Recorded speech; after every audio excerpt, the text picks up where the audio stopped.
ಕಾಂಗ್ರೆಸ್ ಕಿಸಾನ್ ಸಂಘದ ಜಿಲ್ಲಾಧ್ಯಕ್ಷರಾದ ಸಿಡಿ ದಿವಾಕರ್ ಗೌಡ್ರು ರಾಮನಾಥಪುರಕ್ಕೆ ಭೇಟಿ ನೀಡಿದಾಗ ಮಾಧ್ಯಮದೊಂದಿಗೆ ಮಾತನಾಡಿದರು.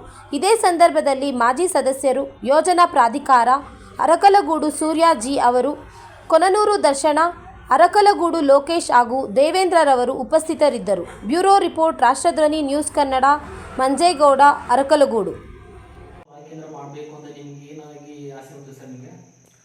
ನನಗೆ ಈ ಭಾಗಕ್ಕೆ ಬಂದಾಗ ತುಂಬ ಜನ ರೈತರುಗಳು ಕೇಳ್ತಾಯಿದ್ರು, ನಮಗೆ ಇಲ್ಲಿಗೆ ಒಂದು ಖರೀದಿ ಕೇಂದ್ರ ಬೇಕು, ಇಲ್ಲಿಂದ ಅರಕಲಗೂಡಿಗೆ ಹೋಗಿ, ಯಾಕಂದರೆ ಸುಮಾರು 45ರಿಂದ 50 ಕಿಲೋಮೀಟರ್ ಡಿಸ್ಟೆನ್ಸ್ ಆಗುತ್ತೆ, 2 ದಿವಸ 3 ದಿವಸ ಕಾಯಬೇಕು ಅಂತ. ಆವಾಗ ಅದು ನನ್ನ ಮನಸ್ಸಿಗೆ ಬಂದಿತ್ತು. ನಾನು ಕಾಂಗ್ರೆಸ್ ಸೇರ್ಪಡೆ ಆಗಬೇಕಾದ್ರೆ ಸಿದ್ದರಾಮಯ್ಯ ಸಾಹೇಬರು ಕರೆದು, ಏನಪ್ಪ ನಿನಗೆ ಕಾಂಗ್ರೆಸ್ ಸೇರ್ಪಡೆ ಆಗಿ ಏನು ನಿನ್ನ ಬೇಡಿಕೆ ಏನು ಅಂತ ಕೇಳಿದ್ರು. ನಾವು ಯಾವುದೇ ರೀತಿ ಪದವಿಗಿದ್ವಿ, ಆ ರೀತಿ ಬೇಡಿಕೆಗಳು ಕೇಳಿಲ್ಲ. ನನಗೆ ಕ್ಷೇತ್ರಕ್ಕೆ ರೈತರಿಗೆ ಅನುಕೂಲ ಆಗಬೇಕು, ಕ್ಷೇತ್ರಕ್ಕೆ ಗ್ರಾಂಟ್ ಬೇಕು, ಅದು ಕೊಡಿ, ನಾವು ಮನಸ್ಫೂರ್ತಿಯಾಗಿ MP ಗೆಲ್ಲಿಸ್ಕೊಡ್ತೀವಿ ಅಂತ ಹೇಳಿದರು. ಅದೇ ರೀತಿ ನನಗೆ ಟಾರ್ಗೆಟು ಕೊಟ್ಟಿದ್ದರು. ಆ ಟಾರ್ಗೆಟಲ್ಲಿ ಪಾಸ್ ಆಗು. ಹಾಗಾಗಿ ಸಿದ್ದರಾಮಯ್ಯ ಸಾಹೇಬರು ಇದನ್ನು ನನಗೆ ಬೇಕು ಇಲ್ಲಿಗೆ ಮತ್ತು ಹಳ್ಳಿ ಮೈಸೂರಿಗೆ ಅಂತ ಕೇಳಿದಾಗ ಆಯಿತು ಅಂತ ಅಂದ್ಬಿಟ್ಟು ಮಾಡಿಸ್ಕೊಟ್ರು. ಸರಿ, ಇವಾಗ ರಾಜಕೀಯ ಅಂದರೆ ಇಲ್ಲಿನ ಒಂದು ಸ್ಥಳೀಯವಾದ ರೈತರಿಂದ ಏನು ಸ್ಪಂದನೆ ಬಂದಿದೆ ನಿಮಗೆ? ಎಲ್ಲಾದರೂ ರೈತರುಗಳು ಕೆಲವರು ಮುಖ ನೋಡಿರಲ್ಲ, ಹೆಸರು ಕೇಳಿದಾಗ ದಿವಾಕರ್ ಗೌಡರು ಮಾಡಿಸ್ಕೊಟ್ಟಾಗ ಇವತ್ತು ಯಾವುದೋ ಹಳ್ಳಿಗೆ ಹೋಗಿದ್ವು, ಅಲ್ಲಿ ಹೋಗ್ತಿದ್ದಂಗೆ ನಿಮ್ಮಿಂದ ಅನುಕೂಲ ಆಯಿತು ಅಂತ ತುಂಬ ಖುಷಿಪಟ್ಟರು. ಅವೆಲ್ಲ ನಮಗೆ ಸಂತೋಷ ಆಗುತ್ತೆ. ಯಾಕಂದರೆ ಸುಮಾರು 3,000 ಜನ ರೈತರಿಗೆ ಅನುಕೂಲ ಆಗಿರಬೇಕು ಈ ಭಾಗದಲ್ಲಿ.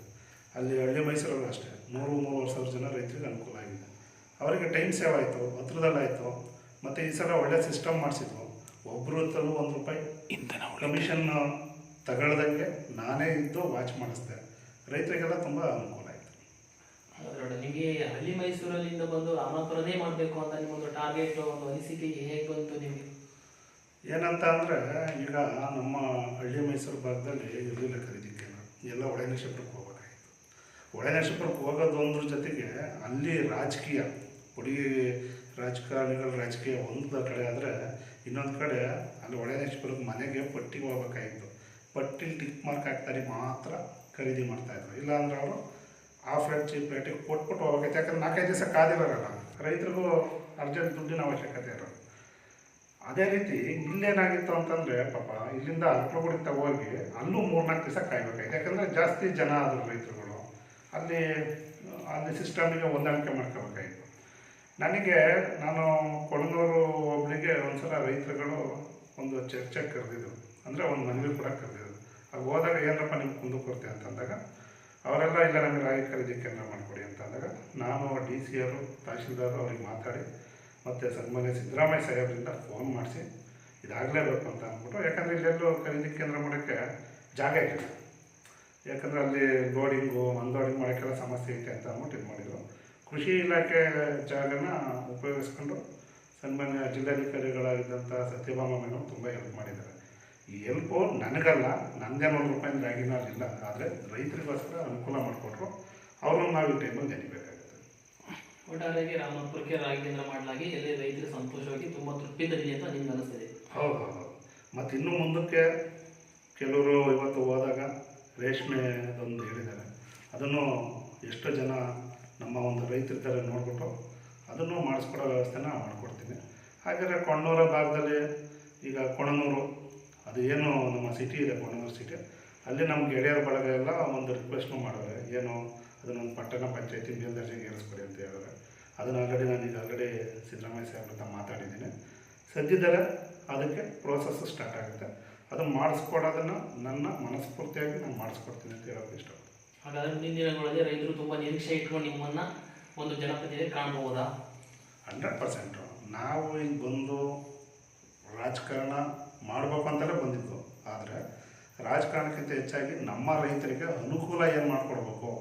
ಯಾಕಂದರೆ ನನ್ನನ್ನೀಗ ಕಿಸಾನ್ ಕಾಂಗ್ರೆಸ್ ಜಿಲ್ಲಾಧ್ಯಕ್ಷನ ಮಾಡೋದು, ನಾನು ಹೋಗ್ಬಿಟ್ಟು ಹೊಲ ಉಳೋಕ್ಕಾಗ್ತಲ್ಲ. ಅದು ನನ್ನ ಮನೇಲಿ ನಾನು ಮಾಡ್ಬೋದಷ್ಟೇ. ಬೇರೆ ಮನೇಲಿ ನಾನು ಹೋಗಿ ಅದನ್ನು ಉಳಿದ್ರೆ ಒಂದು ಫೋಟೋ ಪೋಸ್ ಕೊಡ್ಬೋದಷ್ಟೇ. ಅದರಿಂದ ರೈತರಿಗೆ ಸಮಸ್ಯೆ ನಿವಾರಿಸೋಕ್ಕಾಗಲ್ಲ. ಈಗ ಏನಾಗಿದೆ, ನನಗೆ ಒಂದು ಪವರ್ ಕೊಟ್ಟವರಲ್ಲ ನಮ್ಮ ಪಕ್ಷದಲ್ಲಿ, ನಮ್ಮ CM ಆಗಲಿ DCM ಆಗಲಿ ನಮಗೆ ತೀರಾ ಹತ್ತಿರದಲ್ಲಿದ್ದಾರೆ. ನಾವು ಅವರಿಗೆ ಏನು ರೈತರಿಗೆ ಏನು ಕುಂದುಕೊರತೆ ಇದೆ ಅದನ್ನು ಹೋಗಿ ಹೇಳಿ ಅನುಕೂಲವಾಗಿ ಮಾಡಿಸ್ಕೊಡ್ಬೋದು. ಈಗ ಶುಂಠಿದು ತೀರಾ ರೇಟ್ ಹಿಡಿದೋಗಿತ್ತು. ನಾನು ಹೆಚ್ಚು ಕಮ್ಮಿ ಒಂದು 4-5 ಜನ ಬೆಳೆಗಾರರು ಬಂದಿದ್ದರು. ಆಗ CM ಗಮನಕ್ಕೂ ತಗೊಬಂದಿದ್ವು, ಇಲ್ಲ ಇದಕ್ಕೊಂದು ಖರೀದಿ ಕೇಂದ್ರ ಮಾಡಿಕೊಡಿ ಅಂತ. ಅದು ಯಶಸ್ವಿ ಆಗಿದೆ. ಬಟ್ ಏನಾದ್ರು ಲಿಮಿಟ್ ಇದೆ. ರೈತರಿಗೆ ಎಷ್ಟೋ ಒಂದು ಅನುಕೂಲ ಆಗ್ತೈತಲ್ವ, ನಮಗೆ ಅದೊಂದು ಸಂತೋಷ ಇದೆ. ತುಂಬ ಸಂತೋಷ ಸರ್. ಇದು ರಾಮನಾಥ್ಪುರ ಒಂದು ಈ ಕಡೆಗೆ ನೀವು ತುಂಬ ಸಂತೋಷದ ವಿಷಯ. ಮುಂದಿನ ದಿನಗಳಲ್ಲಿ ನಿಮಗೆ ಶಕ್ತಿ ಜನ ತುಂಬಲಿ ಮತ್ತು ಒಳ್ಳೊಳ್ಳೆ ಕಾರ್ಯಗಳು ಮಾಡಲಿ ಅಂತ ನಾವು ಹಾರೈಸ್ತೀವಿ ಸರ್. ಎಲ್ಲ ಜನಗಳು, ರೈತರುಗಳು ಅವ್ರು ಏನು ಹೇಳ್ತಾರೆ ಅದನ್ನು ಚಾಚ ತಪ್ಪನ ಮಾಡ್ಕೊತಾ ಬರ್ತಾ ಇದ್ದೀವಿ. ಬರೀ ನಾವು ಇಷ್ಟಕ್ಕೆ ಏನು ಸೀಮಿತ ಆಗಿಲ್ಲ. ಈಗ ನಮ್ಮ ಅರ್ಕಲಗೂಡು ವಿಧಾನಸಭಾ ಕ್ಷೇತ್ರಕ್ಕೆ ಸಿದ್ದರಾಮಯ್ಯ ಸಾಹೇಬ್ರನ್ನ ಅವ್ರ ಗಮನ ಈ ಕಡೆಗೆ ಸೆಳೆದು ಸುಮಾರು ಗ್ರಾಂಟ್ಸ್ನೂ ತಗೊಂಡ್ಬಂದಿದ್ದೀನಿ. ರಸ್ತೆಗಳು ಕೆಲವು ನೋಡಿದ್ರಿ. ಈಗ ಇದು ನಮ್ಮ ರಾಮನಾಥ್ಪುರ ಇದೆ, ಯಾವ ದುಸ್ಥಿತಿಲಿ ಐತೆ ಅಂತ ನೀವೇ ನೋಡ್ತಾ ಇದ್ದೀರ. ಸದ್ಯದಲ್ಲೇ ಇದಕ್ಕೂ ಒಳ್ಳೆ ಗ್ರಾಂಟ್ ಹಾಕಿಸ್ಕೊಟ್ಟು ಜನಗಳಿಗೆ ಹೋಗೋಕೆ ಬಂದರಿಗೆ ಅನುಕೂಲ ಆಗೋ ರೀತಿ ಮಾಡಿಕೊಡ್ತೀವಿ. ಅಷ್ಟೇ ಅಲ್ಲದೆ ನಮ್ಮ ವಿಧಾನಸಭಾ ಕ್ಷೇತ್ರದ ಪ್ರತಿಯೊಂದು ರೈತರಿಗೂ ಅವ್ರ ಕಷ್ಟ ಕಾರ್ಪಣ್ಯ ಏನಿದ್ರು ನಮ್ಮ ಹತ್ರ ಬಂದರೆ ಅದು ಪರಿಹಾರ ಮಾಡೋಕ್ಕೆ ಪ್ರಾಮಾಣಿಕ ಪ್ರಯತ್ನ ಮಾಡ್ತೀವಿ ಅಂತ ಹೇಳಿ ಇಷ್ಟಪಡ್ತೀನಿ. ತುಂಬ ಧನ್ಯವಾದಗಳು ಸರ್. Thank you. ಚೆನ್ನಾಗಿ